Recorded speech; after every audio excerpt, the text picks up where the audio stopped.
Professor, quando o senhor era do PCBR, o senhor se considerava um comunista? Eu fui do PCdoB durante 40 anos. Desde a minha juventude, na faculdade, quando eu entrei, eu tinha vindo do interior de Alagoas, criado naturalmente nesses valores do nacionalismo, da religião. Minha mãe é uma mulher muito católica, nos criou aprendendo a rezar, fazendo primeira comunhão, fazendo catecismo, indo para a igreja todo domingo. Essa é a minha formação. E nesse período, a esquerda tinha uma agenda liberal. Ninguém lutava pelo comunismo. A luta era pelas liberdades democráticas, pela anistia, pela Constituinte, contra a censura. Era essa a luta. Por essa razão é que essa agenda tinha uma aderência muito grande. Eu era do PCdoB, mas era líder estudantil. Mesmo sendo chamado de comunista. Não era chamado. Também não? Porque não era essa a nossa apresentação pública. Nós nos apresentávamos como lideranças que lutavam pela democracia, que lutava pela Constituinte, que lutava pela anistia, que lutava contra a censura, que lutava por essas bandeiras, que tinham simpatia geral. E a outra coisa era também pelo respeito. Respeito advindo de quê? Da coragem de você se posicionar na época do governo militar. Tá certo? Isso dava respeito. E também com certos cuidados que nós tínhamos com a vida pessoal. Por exemplo, com droga. Não era permitido, não, de jeito nenhum. Nunca permiti que um menino acendesse um cigarro de maconha na minha frente. Nunca. Preconceito? Não, de jeito nenhum. Quer... vai para casa ou vai para a praia. Aqui no meio do movimento, não. Tá certo? Você ser acusado de comunista já era um negócio pesado. Agora, comunista e maconheiro era para desacreditar. Eu disse aqui não. Então, esses cuidados nos davam também autoridade. Porque você fazia movimento estudantil, era um pessoal mais de classe média, meninas de classe média, que o pai, a mãe, o namorado tinham resistência a participar de um movimento tido como subversivo. Então você tinha que ter certos cuidados. Eu não podia ser líder estudantil. Se pegassem com um panfleto do Partido Comunista, o cara dizia, peraí, vamos ver. Tudo bem. Agora, pegar com cigarro de maconha... Quando a menina chegar em casa, a mãe vai dizer, minha filha, com esse povo que você está se metendo. Aí não, entendeu? Esses cuidados nos davam alguma autoridade. Era uma agenda de cunho liberal, porque era uma agenda democrática, não era uma agenda de esquerda, e era uma agenda também que reunia cuidados do ponto de vista do comportamento, tá certo? Para você também impor ali um certo respeito no meio. Fazia movimento estudantil em Alagoas, que é um estado conservador. Chegou a ser perseguido quando participava desses movimentos? Pouca coisa, tá certo? Uma vez até só colegas da ali, própria sala de aula que me levaram para fazer um depoimento na Polícia Federal. Mas foi uma coisa rápida. Eita. E como é que foi isso lá com a Polícia Federal? Como cheguei lá, era um jornal que eu representava, um jornal de São Paulo, chamado Movimento, que foi apreendido, mas uma parte desse jornal chegou a ser despachado para Alagoas. E nós recolhemos e distribuímos o jornal. E a Polícia Federal recebeu uma ordem de recolher, e quem era o responsável pelo jornal? Era você. Era eu, exatamente. Mas, fora isso... como comunista, assim, é porque não tem muito a ver com o futuro, as pessoas modificam e não tem nada demais nisso. Mas você vindo de um conceito comunista, e depois hoje... tido aí talvez como um grande defensor do agro. Que mudança é essa? Olha, e quando eu fui relator do Código Florestal, eu estava no PCdoB. Sim? Sim. Então, não houve propriamente uma mudança. Eu sempre tive uma posição de... Quando eu fui contra a demarcação da Raposa Serra do Sol, eu era ministro do governo do presidente Lula e era do PCdoB. Mas escrevi vários artigos no Estadão dizendo... Aliás, tem um livro publicado sobre isso, sobre o índio e a questão nacional, dizendo que aquilo era um grave erro que o Supremo e o governo estavam cometendo. Falei para o presidente Lula, isso aqui vai ser um grave erro do seu governo demarcar essa área da Raposa Serra do Sol. Então, na verdade, é o seguinte, a minha posição sempre foi nacionalista, independentemente de estar no partido ou não. Agora, pergunto o seguinte, se arrepende do que do passado? Eu digo, olha, a nossa vida é vivida em circunstâncias distintas. Você tem uma vida de solteiro. Você tem uma vida de casado. A vida de casado não te permite as coisas que te permitem a vida de solteiro. Então você não faz casado o que fazia quando era solteiro. Mas você se arrepende da vida de solteiro? Não, são duas vidas distintas. Então a minha vida no PCdoB era uma vida de um partido que permitia que você podia defender o nacionalismo.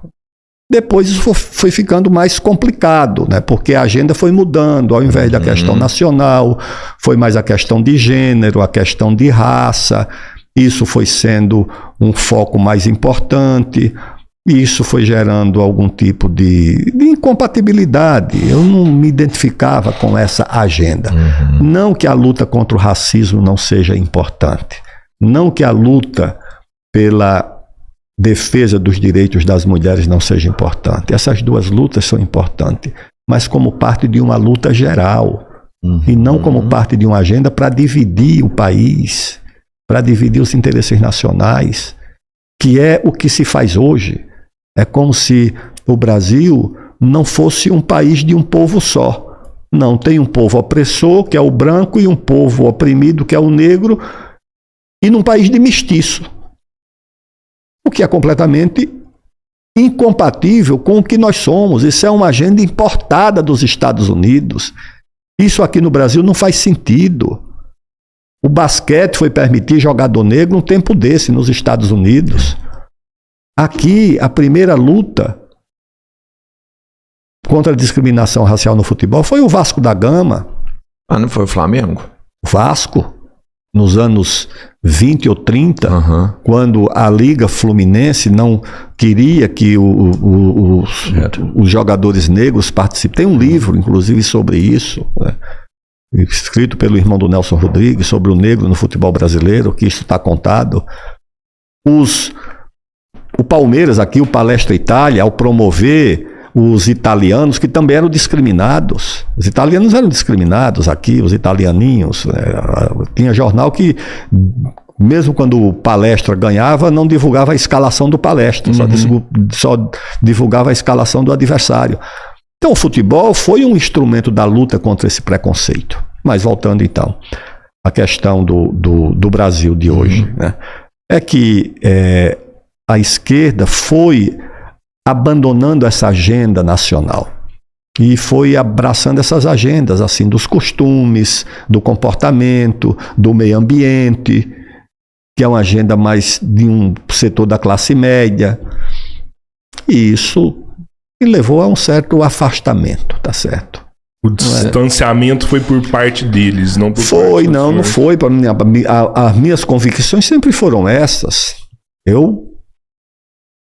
Quando era da UNE, nós éramos contra o regime militar. Nós não éramos contra os militares. Nunca fui contra os militares. Pelo contrário, eu sabia que há um regime político, mas que a instituição Forças Armadas tem outra função, tem outro objetivo.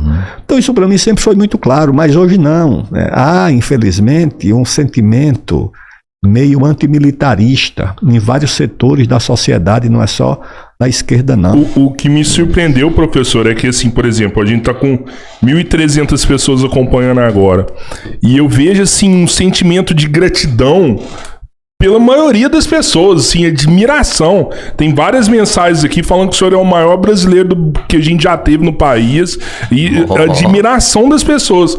Mas eu vejo também que algumas pessoas, por exemplo, do PT, eu tenho uma tia minha que ela é do PT, e ela vira e fala assim, ela tem uma certa insatisfação.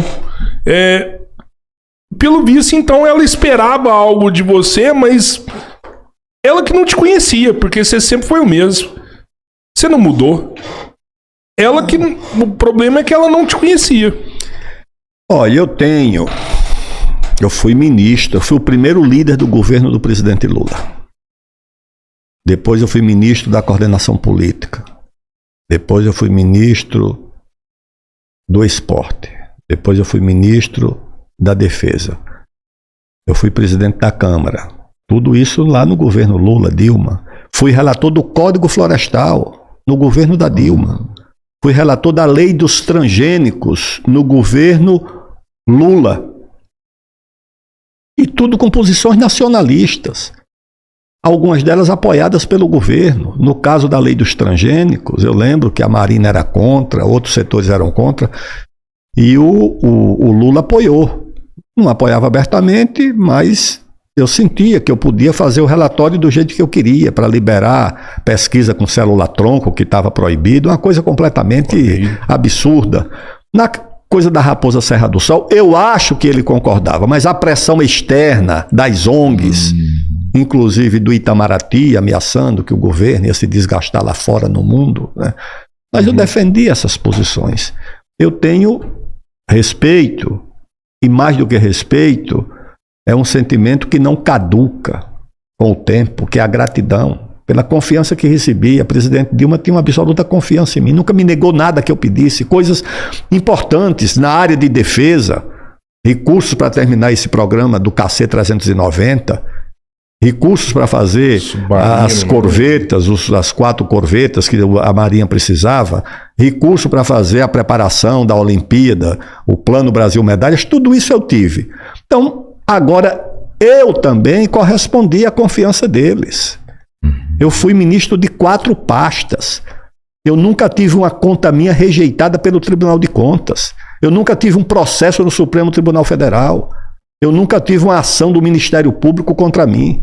Nunca tive, operando orçamentos gigantescos, cuidando de tudo. Presidência de Câmara, tinha um orçamento de 2 bilhões de... Nunca tive uma conta minha rejeitada. Nem dizendo, não, aqui tem um reparo. Não. Então eu acho que isso também é uma forma de devolver a confiança. Claro. Nunca criei um problema, nunca criei um constrangimento e sempre saí dos ministérios deixando o ministério muito melhor do que eu encontrei. Deixei o Ministério da Ciência e Tecnologia com uma agenda. Deixei o Ministério da Defesa com o respeito de todos os militares. Deixei o Ministério do Esporte com uma agenda para o esporte brasileiro. Fazer uma Copa do Mundo em meio a uma confusão. Não vai ter Copa, tumulto, confusão. Fizemos. A coordenação política, aprovamos tudo o que o governo queria na época. Então eu também, de certa forma, se tenho gratidão pela confiança que recebi, eu acho que eu correspondi a essa confiança também com integridade, com dedicação e, acima de tudo, com eficiência, sendo um bom ministro onde eu exerci essa função.